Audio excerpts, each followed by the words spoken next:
যে শিরোনামে আজকে আলোচনা করব অথবা ধারাবাহিক প্রতি সপ্তাহে হয়তো আলোচনা হবে ইনশাআল্লাহ। একটা হলো আমাদের দারসুল কোরআনের প্রোগ্রাম আছে মাসে একদিন, আর প্রতি সপ্তাহে যে কিছু কিছু আলোচনা হবে সেটা হচ্ছে তারবিয়ার শিরোনামে। তারবিয়া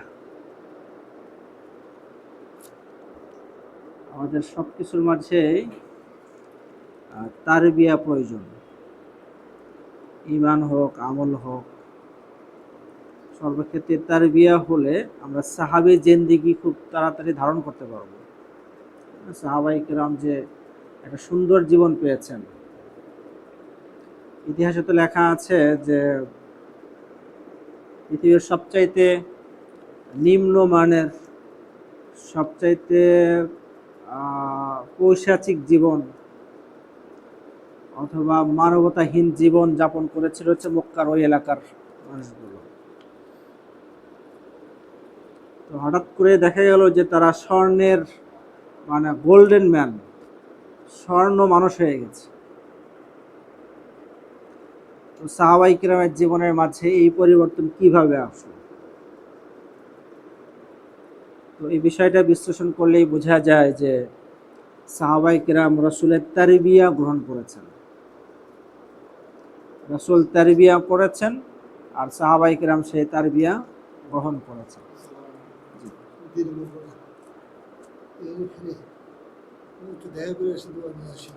এখন কি শারীরিক অবস্থা কেমন? মূল সমস্যা প্রেশার ঘন ঘন হচ্ছে। ওটা কি হয়েছে? এক নামাজের মধ্যেই কয়েকবার কাপড় নষ্ট হচ্ছে, কাপড় পাল্টায় নামাজ পড়া লাগতেছে, এই অবস্থা কি। আল্লাহ সহজ করুক, শেফায়ে কামিল আজল দান করুক, দোয়া করি। হ্যাঁ, ইনশাআল্লাহ। তো আপনি বিশ্রাম করেন, কষ্ট করতে হবে, বিশ্রাম করেন। আসসালামু আলাইকুম।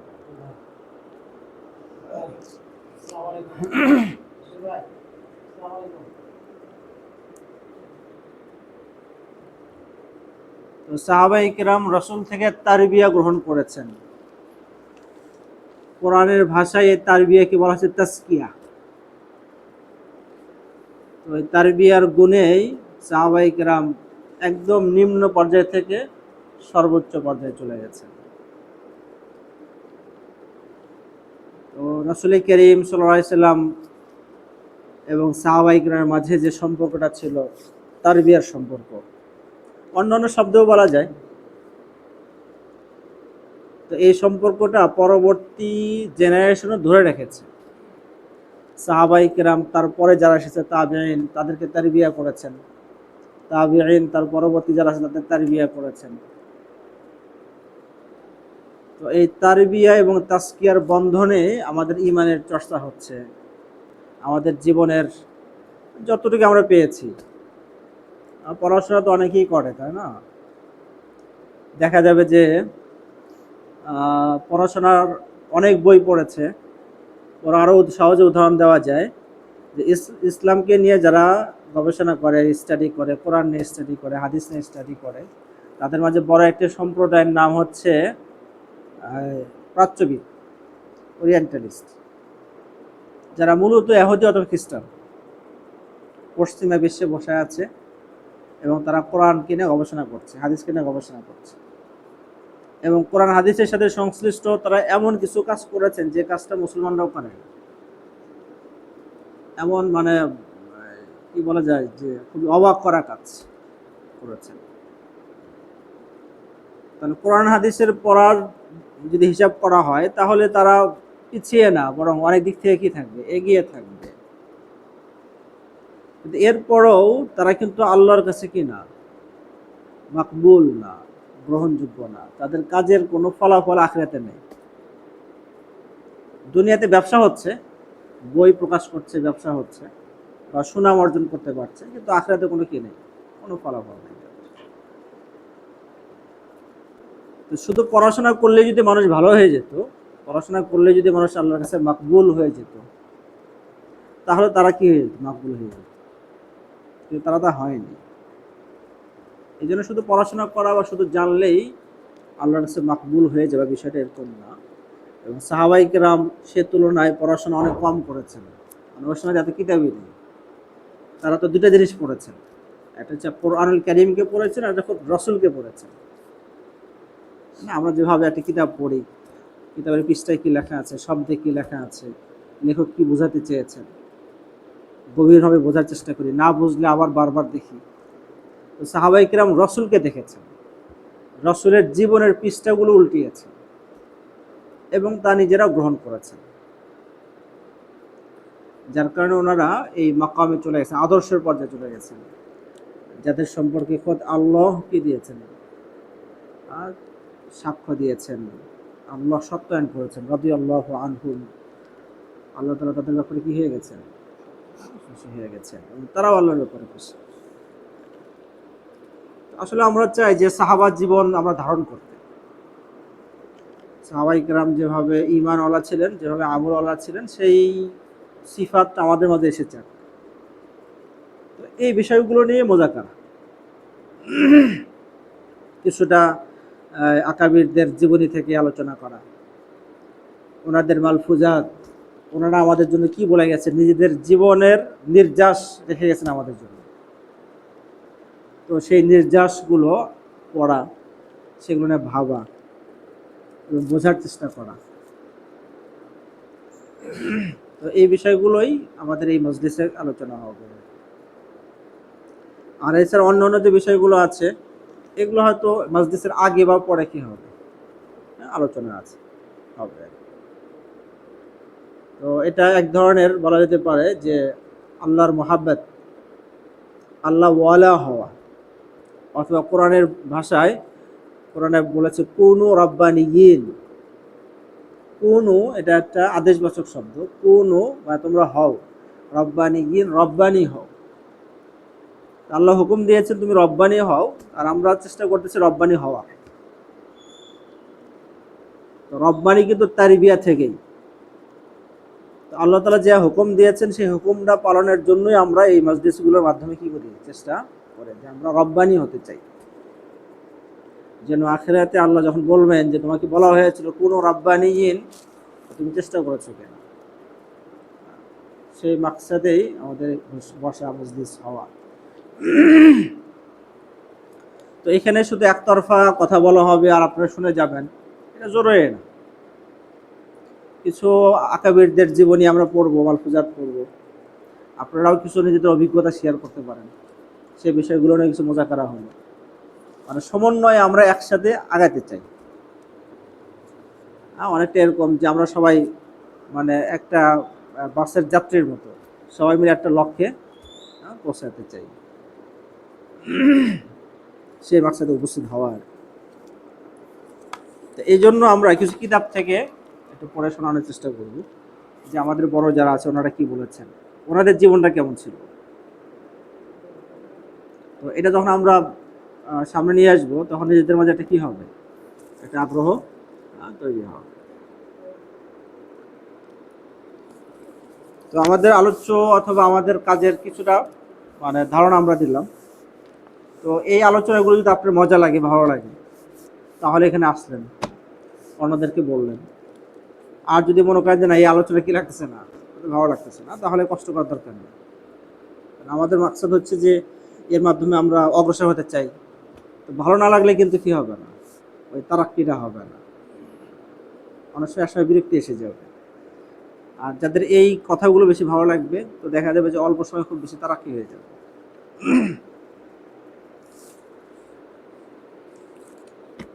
তো এই কিতাব, একটা কিতাবের একটা অংশ আমার সামনে আছে, নুজহাতুল বাসাতিন। তো আশরাফ আলী থানভী রাহিমাহুল্লাহর নাম তো আমরা সবাই জানি। তো থানভী রাহিমাহুল্লাহ উনি পরামর্শ দিয়েছেন, তো যারা হয়তো ব্যস্ততার কারণে অনেক দূরে আছে, কোনো আলেমের কাছে যাবে, সময় পায় না, তো তার জন্য এই কিতাবটা পড়ে। এই কিতাবটা পড়লে একজন আলেমের কাছে গেলে যে ইমানের একটা প্রভাব মানে মনের মাঝে আসে, একজন আলেমের কাছে কিছুক্ষণ সময় পার করলে যেটা ভালো লাগা কাজ করে, তো এই কিতাবটা পড়লেও কি হবে, ওরকম একটা ভালো লাগা কাজ করবে, ইমান তাজা হবে, আমলের প্রতি একটা আগ্রহ তৈরি হবে, মনের মাঝে পেরেশানি আসলে সেই পেরেশানি দূর হবে। তো সেই কিতাবের থেকে দুই একটি ঘটনা আমরা আজকে পড়ব।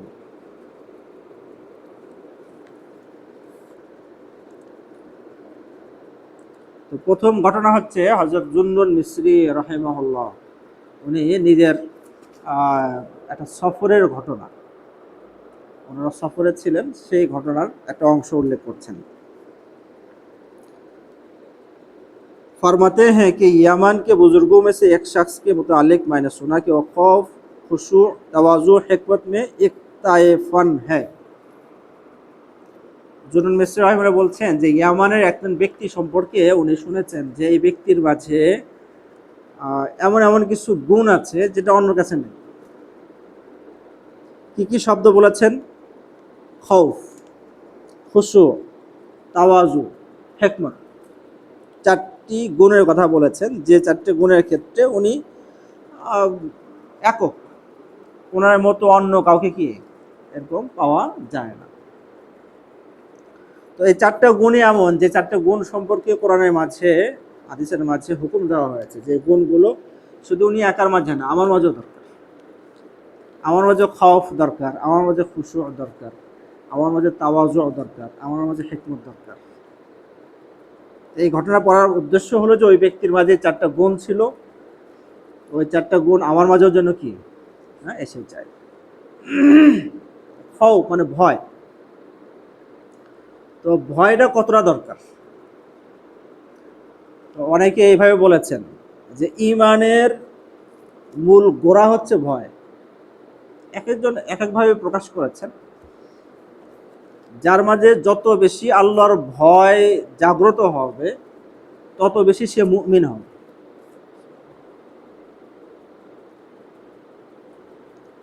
তার মানে ঈমান আমার দুর্বল, তাহলে বুঝতে হবে যে আমার মাঝে আল্লাহর প্রতি ভয়ও কি দুর্বল। ঈমান আমার সবল, মানে আল্লাহর প্রতি ভয় যেটা আছে এটা আমার সবল। কোরআনের মাঝে সবচেয়ে বেশি প্রশংসা করা হয়েছে আলেমের, আর আলেমের পরিচয় দেওয়া হয়েছে ইন্নামা ইয়াখশাল্লাহা মিন ইবাদিহিল উলামা। তো আলেম সেই, তার পরোক্ষ অর্থে ভাবে করা যায় যে আল্লাহকে ভয় সেই করে যে আলেম। এখানে কিন্তু আলেম মানে এটা নয় যে দাওরা পাস করে আলেম হতে হবে, এরকম না। এখানে উলামা বিল্লাহ মানে আল্লাহকে যে যত বেশি জানে সে তত বেশি আল্লাহকে ভয় করে। আমাদের ক্ষেত্রেও হয়, আমরা একজন ব্যক্তিকে যত বেশি জানবো তো তার সম্পর্কে আমরা তত বেশি সতর্ক হব। এটা মানুষের একটা মানে ফিতরি অভ্যাস, একটা প্রাকৃতিক মেজাজি এরকম। কোনো চোর যদি এমন হয় যে তার পাশে যে পুলিশ বসে আছে সে জানে না, তাহলে কি ভয় করবে? ভয় করবে। ভয় তো তার তখন শুরু হবে যখন জানবে যে তার পাশে কি আছে, চোর আছে। আমার পাশে যদি আমার কোনো মুরব্বী থাকেন আমি জানি না, তাহলে কিন্তু ওভাবে শ্রদ্ধাটা বের হবে না। যখনই জানবো যে উনি এত বড় মুরব্বী তখনই কিন্তু আমি একটা কি সতর্ক হয়ে যাব এবং তার প্রতি ভিন্ন একটা শ্রদ্ধাপূর্ণ আচরণ আমার প্রকাশ পাবে। দুনিয়ার নিয়মে এটা, যে যত বেশি জানবে তার ব্যাপারে তত বেশি সতর্ক হবে, আর যদি ভয়ের ব্যাপার হয় তত বেশি কি হবে? তো হবে। গুলি করলে মানুষ মারা যায়, এই ভয় যদি কারো মাঝে থাকে তখন সে গুলিকে ভয় করবে। আর যদি ভয় যদি কারো কাছে না থাকে তাহলে কি করবে না? ভয় করবে না। বাচ্চারা আগুন নিয়ে খেলা করে কেন? সে জানে না যে এটা তার কি করবে, ক্ষতি করবে। আমরা আগুন নিয়ে খেলা করে না কেন? আমরা জানি আগুনকে ভয় করি, এই জন্য যে আগুন আমাকে ক্ষতি করবে। তো এই আয়াতে যেটা বলা হয়েছে যে আল্লাহকে যে যত বেশি জানবে সে তত বেশি আল্লাহকে ভয় করবে। তো কোরআন হাদিসে তো অনেক ধরনের ইলমের কথাই বলা আছে, কিন্তু শ্রেষ্ঠ ইলম কি এ যদি প্রশ্ন করা হয়, কোরআনের ইলম আছে, হাদিসের ইলম আছে, তাফসিরের ইলম আছে, ফিকহ আছে, আরো আকীদা আছে, কত ধরনের ইলম আছে না? তো এর মাঝে শ্রেষ্ঠ ইলমটা কি? তো তার এক কথায় উত্তর হচ্ছে শ্রেষ্ঠ ইলম হচ্ছে আল ইলমু বিল্লাহ, আল্লাহকে জানাই হচ্ছে শ্রেষ্ঠ ইলম। আর বাদ বাকি যেটা আছে দ্বিতীয় তৃতীয় চতুর্থ স্তরের। উসুলুল বাজদাবি, উসুলুল সারাকসি প্রসিদ্ধ কিতাব আছে উসুলুল ফিকহ বিষয়ে। এই কিতাবের ভূমিকাতেই আলোচনা শুরু হয়েছে এটি। সবচেয়ে শ্রেষ্ঠ ইলম হচ্ছে আল্লাহকে জানার ইলম। আর এরপরে যা আছে সেটা শরীয়ত সম্পর্কে বা কোরআন সম্পর্কে, আকীদা সম্পর্কে, অন্যান্য বিষয় সম্পর্কে। এই যে একজন মুসলিম হিসেবে আমার দায়িত্ব হলো আমি আল্লাহকে যেন জানি, যত বেশি জানতে পারি তত বেশি আমার ঈমান মজবুত হবে। এখন প্রশ্ন করা যায়, নিজেই নিজেকে প্রশ্ন করা যে আমি কতটুকু আল্লাহকে জানি, আল্লাহ সম্পর্কে আমি কতটুকু জানি, এর প্রশ্ন করা যায়। এই প্রশ্নের উত্তর ভিতর থেকে যতটুকু বের হবে আমি একটা পরিমাপ করতে পারবো যে আমার ঈমান অতটুকু। যদি অন্তর ভরে যায় আল্লাহর ইলম দিয়ে, তাহলে বুঝতে হবে যে ঈমান দিয়েও ভরে গেছে। আর যদি দেখা যায় যে অন্তর ভরে যায়নি, অনেক কষ্ট করে উত্তর নিয়ে আসতে হচ্ছে, তাহলে বুঝতে হবে যে আমার ঈমানটা ওই পর্যায়ে আছে। এই আয়াতের মাঝে বলা হয়েছে যে যে আলেম বিল্লাহ, যে আল্লাহকে জানে সে আল্লাহকে ভয় করে। তার মানে আল্লাহকে ভয় করলে, আল্লাহর প্রতি ঈমান রাখলে অন্তরের মাঝে ভয় তৈরি হবে, খাউফ তৈরি হবে।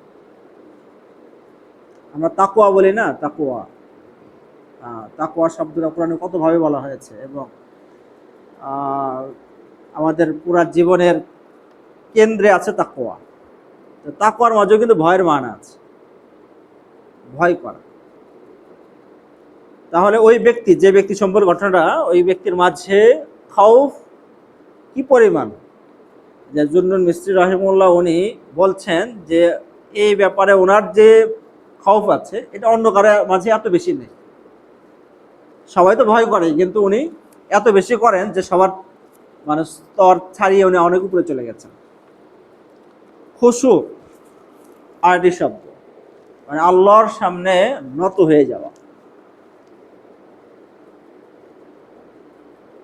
তো এটাও অনেক বড় সিফাত। তো এটা অর্জন করতেও কি লাগে? সময় লাগে। একটা বিষয় আপনারা নিজেরাও খেয়াল করতে পারেন, সেটা হলো যে অনেক সময় হয় না যে একটা কথা বলা হলো পরিবারের মাঝে অথবা যে কোনো জায়গায়, সমাজে বা কোনো একটা মজলিসে একটা কথা বলা হলো, তখন কিন্তু দুই শ্রেণীর মানুষ আমরা লক্ষ্য করি। এক শ্রেণীর মানুষ হলো যে কথা বলার সাথে সাথে মেনে নেয়, আর এক শ্রেণী হচ্ছে যে সহজে কি করতে চায় না, মানতে চায় না, হয়তো আপত্তি করে অথবা আরো বেশি জিজ্ঞাসা থাকে। এরকম মানুষের বেশি হয়ে যায়। বিশেষ করে যদি পাবলিকলি কোনো একটা মিটিং হয়, কোনো প্রস্তাবনা সামনে আসে, তো দেখা যায় যে সবাই আপত্তি করতে থাকে, কথা বলতে থাকে। আর এর মাঝে দু একজন থাকে যারা চুপচাপ নীরব, যা শুনেছে ঠিক আছে, মেনে নিল। তো খুশুর প্রথম স্তর হলো এটা, যে কোরআন এবং হাদিসের কোনো কথা শুনলে আমার মাঝে প্রথমেই মেনে নেওয়ার ভাবনা জাগ্রত হয় কিনা। প্রথমেই যদি এই ভাবনা জাগ্রত হয়, ঠিক আছে, কোরআনে আছে আলহামদুলিল্লাহ, ঠিক আছে, বুঝে আসুক বা না আসুক ঠিক আছে, প্রথমে যদি এই ভাবনা যদি জাগ্রত হয়, এটা খুশুর প্রথম স্তর শুরু হলো। তো এখন আমরা নিজেরাই চিন্তা করতে পারি যে আমাদের মাঝে খুশু কি পরিমাণ আছে। মোটা মোটা কথাগুলো আমরা অনেক সময় মানতে অভ্যস্ত, যে মেনে নিই, কিন্তু যখনই সূক্ষ্ম বিষয় আসে, যখন আমার বিপক্ষে কথা আসে, তখনই কিন্তু মুখ দিয়ে না বললেও মনের মাঝে একটু কি আসে, কেমন কেমন হলো, এই কেমন বুঝে আসতেছে না, কি ধরনের কথা বললেন, এরকম অবস্থা। তার মানে আমাদের মাঝে খুশুর কি আছে, অভাব আছে। আল্লাহর হুকুমের সামনে নিজের সর্বস্ব, নিজের সবকিছু সঁপে দেওয়া, পরিপূর্ণভাবে নিজেকে তাসলিম করে দেওয়া, সাবমিশন, কমপ্লিটলি সাবমিশন, সেটা হচ্ছে খুশু। ইসলামের অর্থ কি? আমরা অনেক সময় মনে করি যে ইসলাম মানে শান্তি। আসলে ইসলাম অর্থই কিন্তু শান্তি না। ইসলাম সিলমুন বা সালামুন শব্দ থেকে এসেছে, সেই শব্দের অর্থ কি? শান্তি। কিন্তু ইসলাম মানে হচ্ছে আত্মসমর্পণ। তার মানে কেউ যদি ইসলাম মানে শান্তি বলে তাহলে কিন্তু সঠিক অর্থ বলতেছে না। ইসলামের মাঝে আত্মসমর্পণের অর্থ আছে, তো এই অর্থ বা এই শব্দটা কেন চয়ন করা হলো, এটা তো একটা তাৎপর্য আছে। একটা ধর্ম বোঝানোর জন্য শব্দ চয়ন করা হয়েছে কি ইসলাম। এবং কোরআনের বিভিন্ন আয়াত পড়লে বোঝা যায় যে ইসলাম এই নামটা কিন্তু শুধু মানে আমাদের জন্য না, এমন না যে মোহাম্মদ সাল্লাল্লাহু আলাইহি সাল্লাম যে দাওয়াত নিয়ে এসেছেন সেই দাওয়াতের নাম হচ্ছে ইসলাম, এরকম না। বরং আদম আলাইহিস সালাম থেকে নিয়ে পরবর্তী যত নবী এবং রাসূল এসেছেন সবার দাওয়াতের নাম কি ছিল? ইসলাম। তো সবার দাওয়াতের নাম যেহেতু ইসলাম, তার মানে সবার থেকেই আল্লাহ চেয়েছেন হচ্ছে আত্মসমর্পণ। তা আমি মুসলিম হিসেবে আল্লাহ আমার থেকে কি চান? আত্মসমর্পণ, মানে খুশু, অর্থাৎ আল্লাহর হুকুম আসার পরে কোরআনে যা বলা হোক না কেন আমি বাস স্যালেন্ডার করে ফেলা, যে আমার আর কোনো চিন্তা নেই, আমার কোনো রায় নেই, আমার কোনো কিছু বোঝার নেই, বাস প্রথমে হচ্ছে আমি মেনে নিলাম। হ্যাঁ, এরপরেও চেষ্টা করা বোঝার জন্য আল্লাহ কি বলেছেন, মেনে নেওয়ার পরে বোঝা আর প্রথমে আপত্তি করা, দুটোর মধ্যে পার্থক্য আছে না? হ্যাঁ। তো তৃতীয় হচ্ছে তাওয়াদু, বিনয়ী হওয়া। তো বিনয়ী একটা হচ্ছে যে আল্লাহর সামনে বিনয়ী হওয়া, যেটা খুশির আলোচনা চলে গেল। আর একটা হচ্ছে যে মানুষের সাথে আচরণের ক্ষেত্রেও কি হয়ে যাওয়া, বিনয়ী হয়ে যাওয়া। এই সিফাতটাও সর্বোচ্চের আমাদের ছিল। আর হচ্ছে হেকমত। তো হেকমত প্রজ্ঞা, হেকমতের অনেকগুলোই অর্থ আছে, তার মাঝে এটাও একটা অর্থ যে দিনকে যেভাবে বোঝা দরকার, যেখানে যতটুকু মানা দরকার অতটুকু বোঝা এবং মানার যোগ্যতাকে হেকমত বলে। কোথাও এমন আছে যে কাজটা করতে হবে, নামাজ এখন পড়তে হবে, তো সেখানে নামাজ পড়া, কখনো এমন হালাত তৈরি হয়ে যায় যে সেখানে কি করা যাবে না, নামাজ পড়া যাবে না, সেখানে নামাজ না পড়ার সিদ্ধান্ত নেওয়া, এটা হেকমত। আর যদি কেউ এরকম হয় যে বাস আমি এক মানে দিকে আছি তো ওই দিকেই আছে, যা হয় হোক আমি এদিকেই আছি, এরকম ধরনের একটা তেরা ভাব থাকা, এটা কিন্তু হেকমত পরিপন্থী কাজ। যেখানে করতে বলা হয়েছে, যতটুকু করতে বলা হয়েছে অতটুকু করা, আর যেখানে ছাড়তে বলা হয়েছে যতটুকু ছাড়তে বলা হয়েছে অতটুকু ছাড়ার জন্য প্রস্তুত হয়ে যাওয়া, এটা হচ্ছে কি হেকমত। অন্যান্য ব্যাখ্যাও আছে। আমরা দেখলাম যে খাউফ, খুশু, তাওয়াজু, হেকমত, চারটা শব্দ বললেও এই চারো শব্দ কিন্তু ঈমানকে কেন্দ্র করে, আল্লাহকে কেন্দ্র করে কি আবর্তিত। তো জুনুন মিস্ত্রি রাহিমাহুল্লাহ বলছেন যে উনি শুনেছেন যে এমন একজন ব্যক্তি আছে যার মাঝে এই চারো সিফাত সর্বোচ্চ পর্যায়ে আসে। তো তখন ওরা চিন্তা করলেন যে এই ব্যক্তির সাথে কি করা দরকার, সাক্ষাৎ করা দরকার। তো এখানে একটা বোঝার বিষয় আছে যে উনি জুনুন মিস্ত্রি রাহিমাহুল্লাহ নিজেই অনেক বড় আল্লাহর ওয়ালি, তারপরেও ওই ব্যক্তির সাথে সাক্ষাৎ করতে চাচ্ছে। এখানে একটা বিষয় আমাদের শিক্ষার বিষয় আছে, সেটা হলো যে কোনো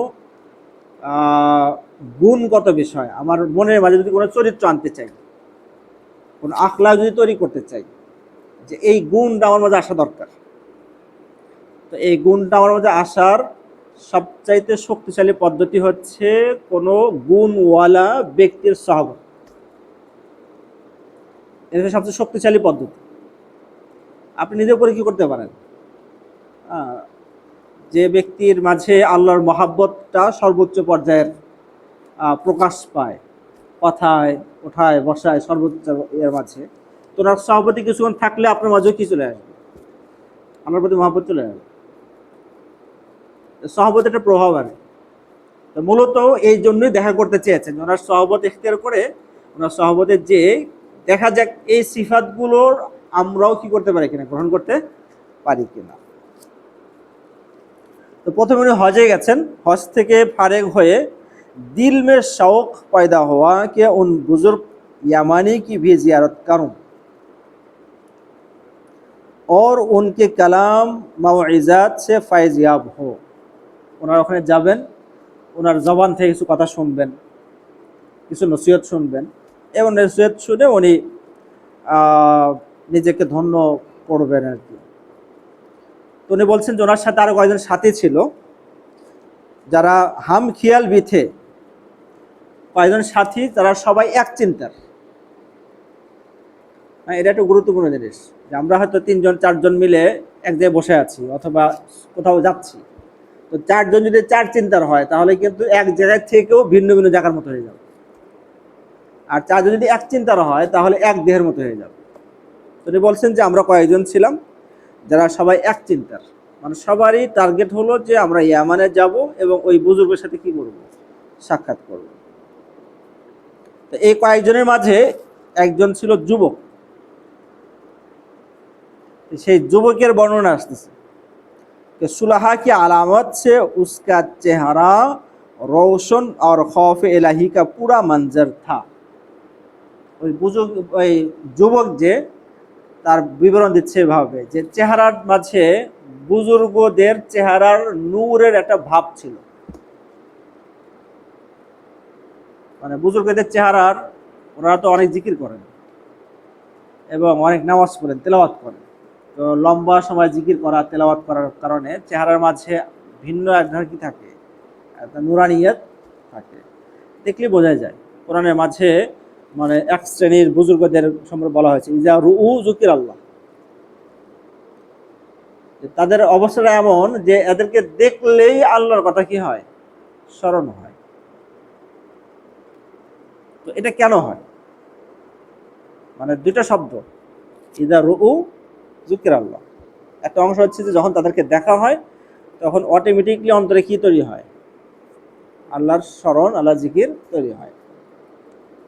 আমরা তো কত মানুষের সাথে থাকি, কত মানুষকে দেখি, এমনকি কত মৌলানা সাহেবকেও দেখি, কত জুব্বা টুপি পরনেওয়ালাকেও দেখি।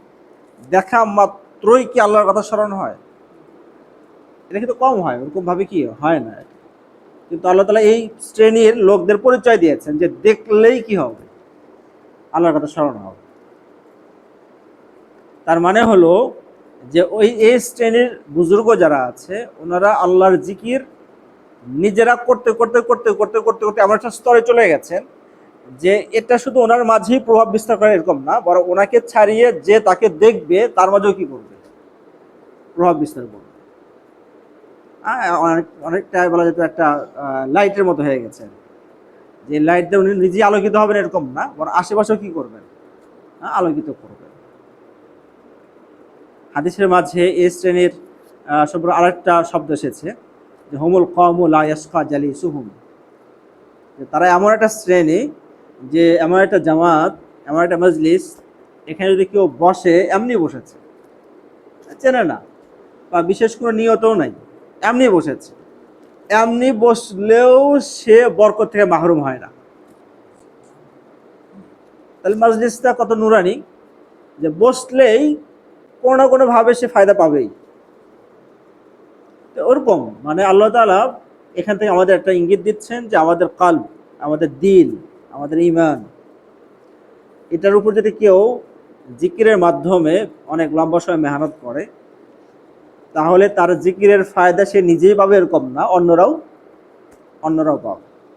তো এই যুবকের চেহারার মাঝে ওরকম ধরনের একটা রৌশন, আলো ছিল, নূর ছিল, এবং খৌফে ইলাহিকা পুরা মঞ্জর থা। চেহারা দেখলেই বোঝা যাবে যে সে মনে হয় আল্লাহর ভয়ে ভীতু হয়ে আছে। অনেক সময় হয় না যে উদাসীন চেহারা, আমরা নিজেরা অনেক সময় খেয়াল করি। আমরা তো এই ছাত্রদের নিয়ে কাজ করি, তাই না?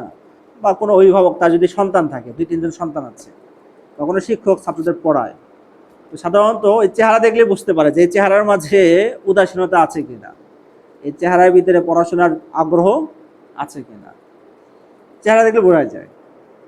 তো এই যুবকের চেহারার মাঝে এমন একটা আভা ছিল যে দেখলে বোঝা যায় যে তার মাঝে কি আছে, আল্লাহর ভয় আছে।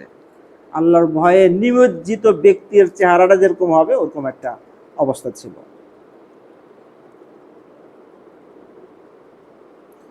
তো দেখনে সে এসে মালুম হতা থা, এই যুবককে দেখলে মনে হতো যে সে হয়তো অনেক মানে পেরেশানির মাঝে আছে।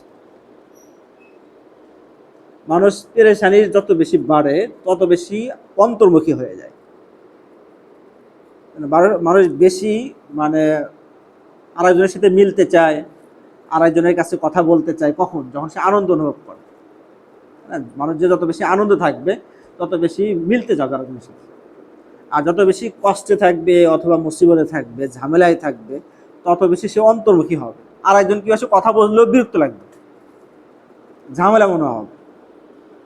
কোনো একটা প্রশ্ন করলেও বড় কোনো উত্তর দিবে না, এক দুই শব্দে কি শেষ, উত্তর দেওয়া শেষ। তো কোনো মানুষ যখন নাকি আল্লাহর ধ্যানে ডুবে যায়, যত বেশি আল্লাহর ইয়াদ, আল্লাহর জিকিরে ডুবে যাবে, তত বেশি সে অন্তর্মুখী হয়ে যাবে। মানে এটা কিন্তু অপরিহার্য একটা নতিজার মতো, অপরিহার্য একটা ফলাফলের মতো। এই জন্য যে যত বেশি আল্লাহ ওয়ালা হয়, তত বেশি ঘরের কোনায় বসে থাকে, মানুষের সামনে খুব বেশি আসে না, বা খুব বেশি কথা বলতে চায় না। এবং অনেকের ক্ষেত্রে তো মানে এটা আছে যে ওনারা জঙ্গলে চলে গেছেন। আমাদের বাংলাদেশে যারা প্রথম হাদিসের চর্চা করেছেন, সেই অনেক আগে 700-800 হিজরির সময়, তার মাঝে একজন শরফুদ্দিন আবু তাওয়াম রাহিমাহুল্লাহ, উনি যে বাসায় থাকতেন, সেই বাসার এখনো চিত্র সোনারগাঁতে আছে, ঢাকা সোনারগাঁতে। তো উনি যে জিকির করতেন, ইবাদত করতেন, সেই কামরাটা হচ্ছে মানে মাটির নিচে, মানে ভিতরে। তার মানে ওই মাটির নিচে ভিতরে যায় কি করতেন? জিকির করতেন, সবার থেকে আলাদা হয়ে যে। যত বেশি ঈমান জাগ্রত হবে, আল্লাহর সাথে যত বেশি পরিচয় হবে, আল্লাহর কুরব নৈকট্য যত বেশি অর্জন হবে, তত বেশি মানুষ মানে অন্যদের থেকে আলাদা হয়ে থাকার চেষ্টা করবে। হাদিসের মাঝেও আছে, রসুলকে যখন নাকি ওয়াহি দেওয়া হবে, মানে রসুলকে রসুল বানানো হবে, নবীকে নবুয়ত দেওয়া হবে, তো নবুয়ত দেওয়ার আগে রসুলের দিলের মাঝে মানে একা একা থাকার মহাব্বত ঢুকে দেওয়া হয়েছে। সহিহ বুখারীর মাঝে হাদিস এসেছে, হুব্বিবা ইলাইহিল খলা। রসুল বলছেন যে ওহী আসার আগে দিলের মাঝে সবসময় মনে হতো যে আমার একা একা থাকা দরকার, সবার থেকে আলাদা হয়ে থাকা দরকার। তো বাড়ি থেকে কয়েক কিলোমিটার দূরে হেরা গুহার মাঝে কি হয়ে গেছেন? একা একা থেকেছেন। তো মানুষ যত বেশি আল্লাহর কাছে যাবে, তত বেশি অন্য অন্য মানুষ থেকে সে আলাদা হয়ে থাকার চেষ্টা করবে, অন্তর্মুখী হয়ে যাবে। তো এই যুবকও মানে দেখলে মনে হয় যে সে নিজেকে নিয়ে এত বেশি গভীর চিন্তায় আছে, যে মনে হয় যে তার উপর কোনো মুসিবত এসে গেছে, সে কারোর সাথে কথা বলতে যাচ্ছে না, অন্তর্মুখী হয়ে গেছে। তো জুনুন মিসরি রাহিমাহুল্লাহ উনি বলছেন যে মাঝে মাঝে ওনারা তাকে মানে একটু সাবধান করতো যে এত বেশি মানে এই অবস্থায় থাকার দরকার কি, এটা স্বাভাবিক হলে হয় না, সবার সাথে একটু মিললো, কথা বললো, খুব বেশি চিন্তিত থাকার তো দরকার নেই। কথা হলো যে জুনুন মিসরি রাহিমাহুল্লাহ নিজেও আল্লাহর ওয়ালি, আর এই যুবক তার মাঝেও মানে বুজুর্গের কি আছে, অনেক আলামত আছে। উনি যদিও বা সাবধান করেছেন, কিন্তু মন কাল এটা তো আল্লাহর সাথে লেগে গেছে। আর কোন দিলের মাঝে যদি আল্লাহর মহাব্বতের স্বাদ জাগ্রত হয়ে যায়, তাহলে যত মানুষ যত কথাই বলুক না কেন, ওখান থেকে ফিরে আসা কঠিন। মানে সে একা একা থাকার মাঝেই আনন্দ খুঁজে পাচ্ছে। আমরা অনেক সময় মনে করি না যে সে একা একা আছে, মনে হয় কত কষ্টে আছে, যেটাকে আমরা কষ্টের কারণ মনে করতেছি, সে এটা আনন্দের কারণ মনে করতেছে। একা একা থাকার মাঝে আনন্দ তার। তো যদি উনি বলেছেন যেভাবে থাকার দরকার কি একটু স্বাভাবিক হলে ভালো হয়, সবার সাথে মিললে ভালো হয়, কথা বললে ভালো হয়, কিন্তু এটা তো ওনার নিয়ন্ত্রণে নেই। ওনার কাল্প তো আল্লাহর সাথে লেগে গেছে, উনি চালু আর পারবে না।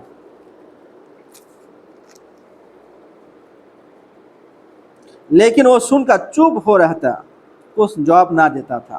যখন উনি বলতেন যে একটু স্বাভাবিক হলে ভালো হয় না, একটু আরাম করলে ভালো হয়, সবার সাথে মিললে ভালো হয়, তো এই কথা বলার পর ওই যুবক চুপচাপ থাকতো, কোনো উত্তর দিত না। ইয়াওমান ফি ইয়াওমান মুজাহিদে আর সাইমে সরগরম থা। যতদিন বাড়ে তত বেশি মুজাহাদা, মানে আল্লাহর নৈকট্য অর্জন করার জন্য পরিশ্রমও বাড়ে। আগে হয়তো 1-2 ঘন্টা ঘুমাইতো দিন রাত মিলে, এখন তাও ঘুমায় না, আরো কম ঘুমায়, আরো কম বিশ্রাম করে। বাকি সময় হাতে জিকির আছে বা তেলাওয়াতে আছে, বা যে কাজে আল্লাহর নৈকট্য অর্জন করা যায় সেই কাজে আছে। যাই হোক, এভাবে ওনারা যেতে যেতে ইয়ামান পর্যন্ত পৌঁছে গেছেন। তো এখন ওই লোককে খুঁজতেছেন, খুঁজতে খুঁজতে ওই লোকের কি পাওয়া গেল, সন্ধান পাওয়া গেল। মানে আজীব একটা ব্যাপার না, যে এত বড় একজন আল্লাহর ওয়ালি, যার মধ্যে এতগুলো সিফাত আছে, যে সিফাতগুলো অন্য কারো মাঝে নাই, কিন্তু ওনার নাম, ওনার বাড়িটাও তো প্রসিদ্ধ না, খুঁজতে হচ্ছে। বাড়িটা কি করতে হচ্ছে, খুঁজতে হচ্ছে। আমাদের ক্ষেত্রে এরকম হয়, মুশকিল। একটু ইয়া হলেই, কারোর মাঝে ভালো সিফাত আসলেই মানে সবার মাঝে কি হয়ে যায়। কিন্তু আল্লাহর ওয়ালি যারা আছেন, ওনারা গোপন করার চেষ্টা করেন, নিজেকে মানে আত্মগোপনের মতো হয়ে থাকেন। ইমাম গাজরালী রহিমউল্লাহর নাম শুনেছি আমরা সবাই। ইমাম গাজরালী রহিমউল্লাহ, উনি প্রায় 10 বছর কিন্তু লোকালয়ের বাইরে ছিলেন। হয়তো কোনো জঙ্গলে আছেন বা কোনো খালওয়াতে আছেন, একা একা আছেন, কেউ হয়তো জানেই না কোথায় আছেন। এই 10 বছরে উনি আল্লাহর সাথে মানে সম্পর্ক তৈরি করেছেন। একজন আলেম হলেও তো সম্পর্ক তৈরি হয়, কিন্তু এই সম্পর্ক আর জিকিরের মাধ্যমে যে সম্পর্ক তৈরি হয়, অনেক তেলাওয়াতের মাধ্যমে যে সম্পর্ক তৈরি হয়, মুরাকাবার মাধ্যমে যে সম্পর্ক তৈরি হয়, এটা একটা ভিন্ন একটা সম্পর্ক। এর ভিন্ন একটা কি আছে, স্বাদ আছে। তো যাই হোক, ওই বুজুর্গের ঘর পাওয়া গেল। তো এরপরে দরজায় নক করা হলো। নক করার পরে উনি বের হয়ে আসলেন। বের হওয়ার পরে ওনার চেহারা দেখে সবাই অবাক। চেহারা দেখে কি সবাই অবাক। हमने देखा कि उसका चेहरा ऐसा मालूम होता था कि गुया अभी कब्र से उठ कर आया है। চেহারা এমন যে মনে হচ্ছে যে এই মাত্রই কবর থেকে বের হয়ে আসলো। মানে এই জায়গাগুলোতে হয়তো মানে গোস্ত নাই, চামড়া আর হাড্ডি দেখা যাচ্ছে। তার মানে রোজা রাখতে রাখতে, ইবাদত করতে করতে, মানে না ঘুমাইতে শরীরের স্বাস্থ্য নামে যে জিনিসটা আছে, এটা কি হয়ে গেছে, শেষ হয়ে গেছে। এখন শুধু চামড়ার হাড্ডিটা কি আছে, বাকি আছে। বলতেছে যেন কবর থেকে কি হয়ে আসছে, বের হয়ে আসছে। ইমাম আবু হানিফা রাহিমাহুল্লাহর যিনি মানে জানাজার ইয়া করেছেন, গোসল দিয়েছেন ইন্তেকালের পরে। তো গোসল দেওয়ার পরে উনি বলেছেন যে ইয়া আবু হানিফা কত আফদাতাল কুরআ, মানে আপনি এত বেশি নামাজ পড়েছেন, এত বেশি তেলাওয়াত করেছেন, যে পরবর্তী যারা নামাজ পড়নেওয়ালা আছে এদেরকে লজ্জায় ফেলে দিয়েছেন। তারা হাজার চেষ্টা করলেও আপনার মাকামে আসতে পারবেন। তো এই কথা কেন বলেছেন? এই কথা এই জন্য বলেছেন যে গোসল দেওয়ার সময় দেখলেন যে শরীরের সাথে কোনো গোস্ত নাই, শরীরের সাথে কি নাই, গোস্ত নাই, একদম লিকলিকা হয়ে গেছেন, পাতলা হয়ে গেছেন। এটা কিভাবে হয়েছে? সারা রাত নামাজ পড়েন, রোজা রাখেন, বিশ্রাম নাই, লাগাতার আল্লাহর ধ্যানে আছেন। তো এই বুজুর্গের হালাতে এরকম যে মনে হচ্ছে যে কবর থেকে কি আসলেন, বের হয়ে আসেন, এরকম অবস্থা।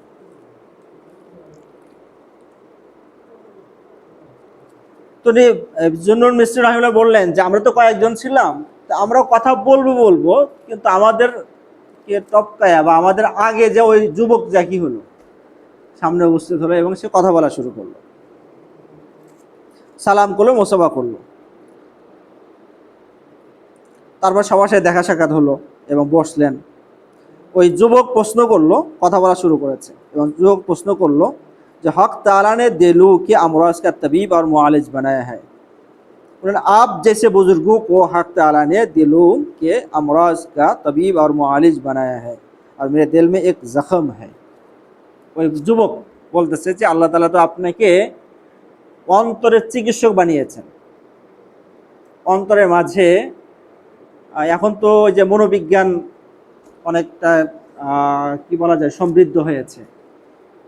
মনোবিজ্ঞানীরাই কিন্তু কথা বলে যে মানুষের মনের মাঝে প্রতিদিন 2 থেকে 300 ভাবনা আসে যায়।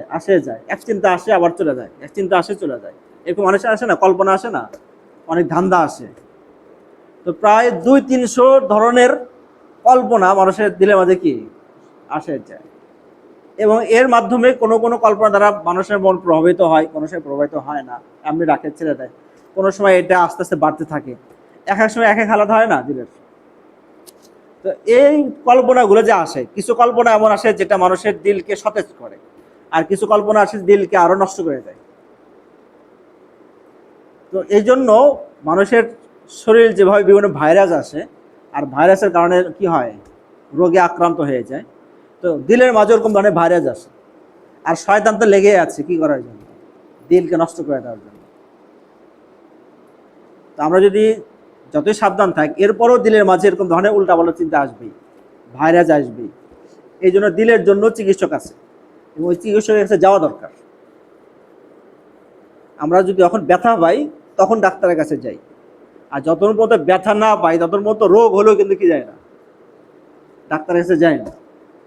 মানে শারীরিক ব্যথাকে গুরুত্ব দিই, তো অন্তরের তো আর ব্যথা হয়ে বোঝা যায় না, এই জন্য ডাক্তারের কাছেও গিয়ে যায় না।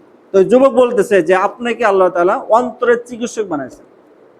আমার অন্তরের মাঝে একটা জখম, মানে একটা ঘা, একটা ফোড়া হয়েছে অন্তরে, তো এটা চিকিৎসা দরকার, এই চিকিৎসা আপনার কাছে চাই।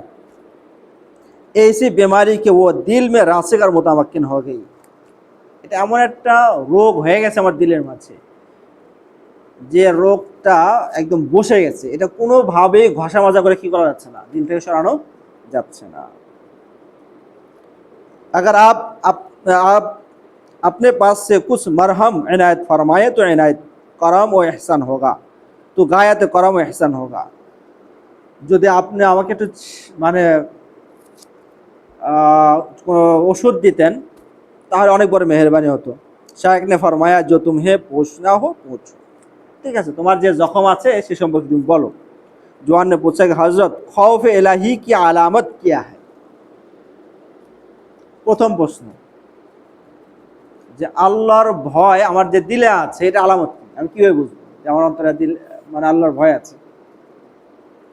জাগা মজনু প্রশ্ন আছে, যেহেতু উনি খৌফের ক্ষেত্রে বড় কি, বড় ডাক্তার, আর ওনাকে জিজ্ঞেস করছে যে অন্তরে যে আমার আল্লাহর ভয় আছে এটা আমি বুঝবো কিভাবে।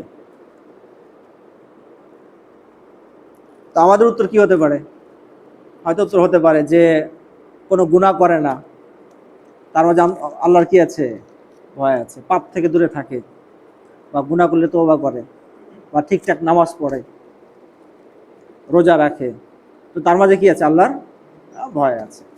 এরকম ধরনের হয়তো কি হতো, উত্তর হতো। কিন্তু উনি উত্তর দিচ্ছেন, फरमाया जब खौफ इलाही हुआ करता है सब खौफ से बंदा मामून हो जाता है। খুবই গভীর থেকে উত্তর দিয়েছেন যে আল্লাহর ভয় যদি অন্তরে থাকে তাহলে দুনিয়ার সব ভয় থেকে সে মুক্ত হয়ে যাবে। অনেক গভীরের না এটা। মানুষকে ভয় করে, মানুষ তার উপরের বসকে কি করে, ভয় করে, মানুষ নিজের শত্রুকে ভয় করে, মানুষ হিংসুককে ভয় করে, মানুষ প্রাণীকে ভয় করে, কখনো কখনো মশা মাছিকেও কি করে, ভয় করে।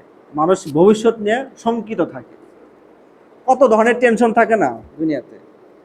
যখন দেখা যাবে যে দুনিয়ার সকল টেনশন থেকে সে ফ্রি হয়ে গেছে, তার সামনে আর কোনো জিনিস আর ভয়ের উদ্রেক করে না, তাহলে বুঝতে হবে যে তার দিলের মাঝে আল্লাহর কি আছে, ভয় আছে।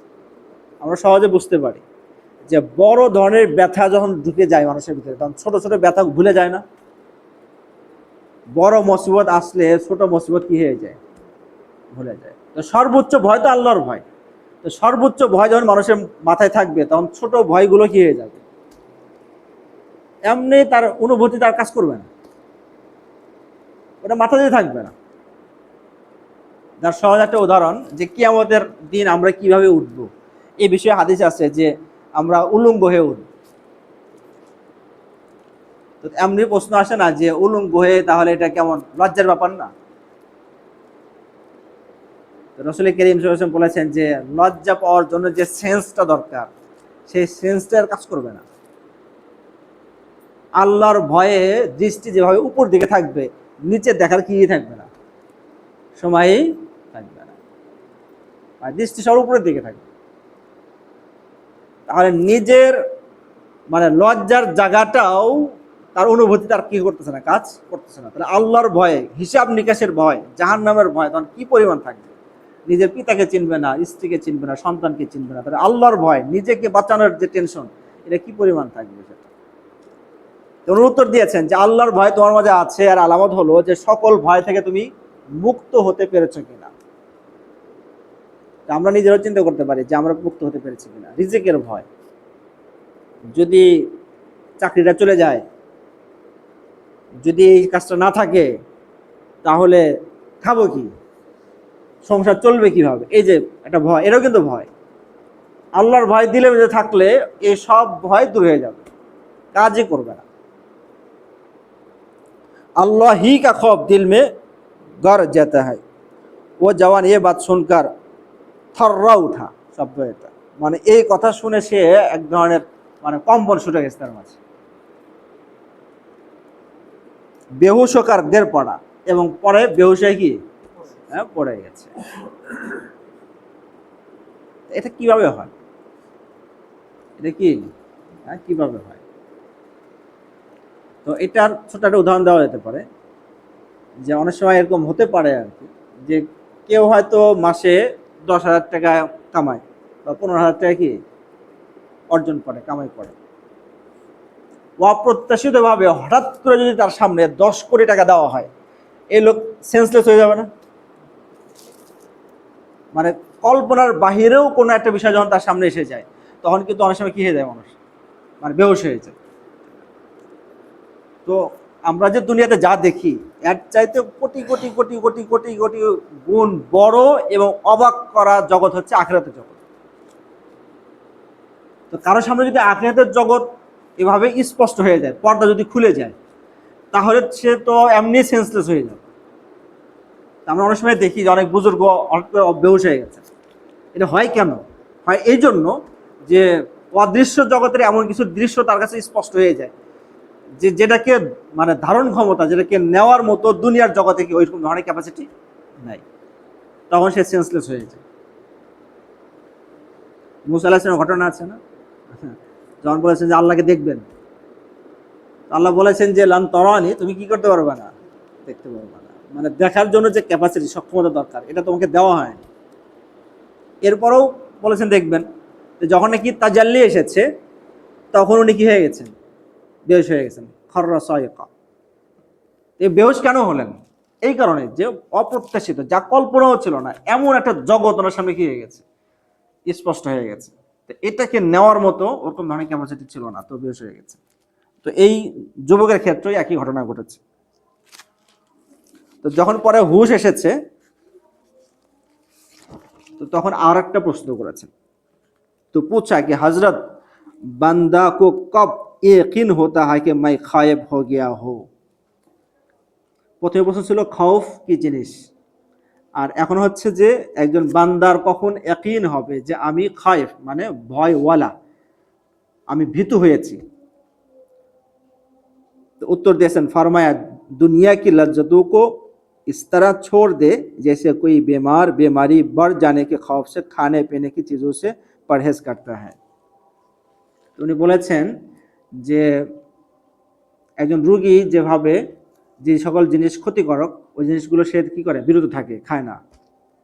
তো ঠিক ওরকম যখন নাকি একজন ব্যক্তি দুনিয়ার স্বাদ, দুনিয়ার আরাম, দুনিয়ার ফুর্তি, দুনিয়ার বিনোদনকে ওভাবে যখন ছেড়ে দেয়, তখন বুঝতে হবে তার দিলের মাঝে কি আছে, আল্লাহর ভয় আছে, সে ভীতু, সে ভীতু। হাদিসের মাঝে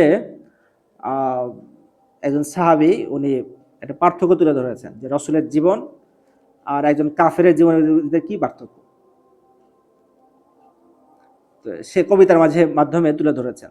তো এই কবিতার মাঝে গুরুত্বপূর্ণ যে অংশটা, সেটা হলো যে মানে রাসূল সাল্লাল্লাহু আলাইহি সাল্লাম এমন সময়ে নামাজে দাঁড়ান যে সময় কাফেররা বিছানায় কি থাকে, শুয়ে থাকে। মানে বিছানা তাকে ছাড়তে চায় না, সেও বিছানাকে ছাড়তে চায় না, এমন শেষ রাতের সময় রাসূল কোথায় থাকেন, নামাজে দাঁড়িয়ে থাকেন। তো একজন মুমিনের দিলে মানে যদি আল্লাহর ভয় থাকে, সে যদি ভীতু হয়, তাহলে যে সময় অন্যরা আরাম করবে এ সময় সে নামাজে দাঁড়াবে। যে কাজে মাঝে তারা আনন্দ ফুর্তি খুঁজবে সে সময় সে আল্লাহর প্রতি কি হবে, অনুরাগী হবে। এরাই বলেছেন যে দুনিয়ার আরাম আয়েশকে যদি কেউ এত সহজে ছেড়ে দিতে পারে, যেভাবে একজন রোগী তার ক্ষতিকারক খাবারকে কি করে ছেড়ে দেয়, তাহলে বুঝতে হবে সে আল্লাহর জন্য সে ভীতু। এটা শুনে সে আবার মানে খুব চিৎকার দিয়ে উঠেছে এবং জুন্নুল মিসর বলতেছেন যে ওনাদের আশঙ্কা তৈরি হয়ে গেছে যে বেঁচে আছে কিনা। তো এটা আসলে মানে শব্দে মনে বোঝানো যাবে না, তাই না? তার যে কি হালাত চলতেছে, তাই না? এটা বোঝানো যাবে? বোঝানো যাবে না। এটা নিজে বুঝতে হবে যে অদৃশ্য জগৎটা আসলে কি জিনিস, এবং এটা যখন সামনে আসে তখন মানুষ কিভাবে বেহুশ হয়ে যায়, কিভাবে মানুষ নিয়ন্ত্রণহীন হয়ে যায়। যেন অনেক বুজুর্গ আছেন যাদেরকে মাজজুব বলা হয়, মানে আত্মহারা, নিজের নিজের সব চিন্তা শেষ, এরকম। তো নিজে মানুষ আত্মহারা কখন হয়? মানুষ নিজেকে খুব ভালোবাসে, কিন্তু নিজেকে খুব বেশি পছন্দ করে, কিন্তু মানুষ যখন নিজের ক্ষেত্রে বেখিয়াল হয়ে যায়, আত্মহারা হয়ে যায়, তাহলে বুঝতে হবে সে অন্য কোনো ধ্যানে মগ্ন হয়ে গেছে। অন্য কোনো চিন্তা তাকে এমনভাবে আচ্ছন্ন করে রেখেছে যে নিজের কথা আর কি নেই, স্মরণে নেই। তো এটা আসলে মানে কাজ করে বুঝতে হবে, সব দিয়ে আসলে বোঝানো কঠিন। फिर देर के बाद होश आया तो पूछा, हजरत ये फरमाए कि खुदा ताला की मोहब्बत की क्या आलामत है, अल्लाहर मोहब्बत आलामत की? तो शायद बोले जाए दोस्त, मोहब्बत का बहुत बड़ा दर्जा है। जवान ने अर्ज किया कि कुछ तो फरमाए उनके कुलूब से हिजाब उठा दिया जाता है। এটা বোঝানো আরো কঠিন। মহাব্বত, আমরা মহাব্বত বলি না যে আল্লাহকে মহাব্বত করতে হবে, তো মহাব্বত অনেক স্তর আছে। তো এটার মানে সর্বোচ্চ স্তর যেটা, এই স্তরটা এমন যে আমরা তাকালে কি কবরে কি হচ্ছে এটা দেখতে পাই? দেখতে পাই না। বা আখিরাতে কি আছে দেখি? আমরা দেখি না। তার মানে কবরে আর আমাদের মাঝে পর্দা আছে, আখিরাতে আমাদের মাঝে কি আছে? পর্দা আছে। কিন্তু মহাব্বতের সর্বোচ্চ পর্যায়ে কেউ যদি আস্তে আস্তে আস্তে আস্তে যেতে পারে, তাহলে ওই পর্দাগুলো খুলে যায়। এজন্য হাদিসের মাঝে আছে যে আনতা আবুদাল্লাহা কাআন্নাকা তারাহু, যে তুমি এমন ভাবে ইবাদত করো যেন তুমি আল্লাহকে দেখছো। তো এই ভাবনাটা কখন আসবে? যখন তার মহাব্বতের সর্বোচ্চ পর্যায়ে যাবে, এবং এই যে সকল পর্দার কারণে, আড়ালের কারণে আমরা আল্লাহর তাজাল্লি, আল্লাহর সিফাত, আল্লাহর গুণাবলী, আল্লাহর হুকুম আহকাম, জান্নাত আমরা দেখতে পাচ্ছি না, তো ওই পর্দাগুলো যখন সরে যাবে তখন এই সিফাত তৈরি হবে, এই কাইফিয়ত তৈরি হবে যেন আমি আল্লাহকে দেখছি। তো এখানে কাআন্নাকা শব্দ আছে, মানে সরাসরি দুনিয়াতে তো আল্লাহকে দেখা সম্ভব না, কিন্তু আল্লাহকে দেখার পরে যে কাইফিয়ত, যে ভাবনা দিলে আসবে, সে দিলে ওই কাইফিয়তটা আসা সম্ভব। একটা হচ্ছে দেখার পরে কাউকে ভালো লেগে গেল, তাহলে দেখলাম, চোখ দিয়ে দেখার কাজ হলো। আর ভালো লাগা কি চোখের কাজ না অন্তরের কাজ? তো কোনো জিনিসকে দেখার পরে অন্তরে একটা প্রভাব নেয়, একটা ভাবনা জাগ্রত হয়, সেটা ভালো হতে পারে, খারাপ হতে পারে। তো আল্লাহকে দেখা সম্ভব না, কিন্তু দেখার পরে দিলের মাঝে যে কাইফিয়ত জাগ্রত হওয়ার কথা, সেটা দুনিয়ার মাঝে কি হতে পারে, এবং এটার মাধ্যমে সে যেন আল্লাহকে দেখছে। এটাই বলেছে যে মহাব্বত সর্বোচ্চ পর্যায়ে গেলে যেন সে কি আল্লাহকে দেখছে।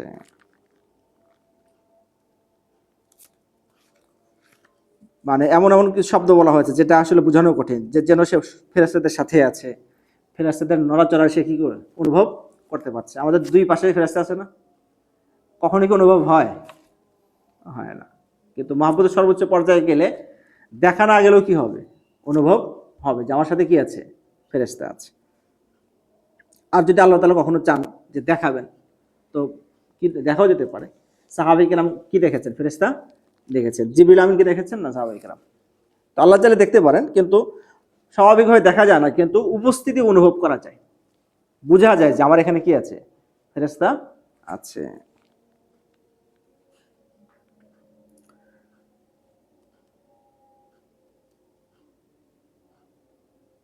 तो ये सुनकर उस जवान ने एक चीख मारी, এটা শুনে মানে মহাব্বতের এই অবস্থা শুনে আরেকটা চিৎকার দিয়েছে, আর এই চিৎকারে তার জানও কি হয়ে গেছে, বের হয়ে গেছে, মানে সে আল্লাহর সাথে মিলিত হয়েছে।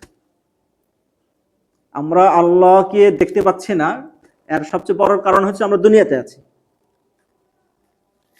আখিরাতের ক্ষেত্রে তো রাসূল বলেছেন যে কিয়ামতের দিন ইনশাআল্লাহ আমরা আল্লাহকে দেখব, যেভাবে আমরা চাঁদকে দেখি ওভাবে কি আল্লাহকে দেখব। তো আল্লাহকে দেখতে পাচ্ছি না মানে আমরা দুনিয়াতে আছি। তো দুনিয়ার জীবন শেষ মানে আমরা কাকে দেখতে পাবো?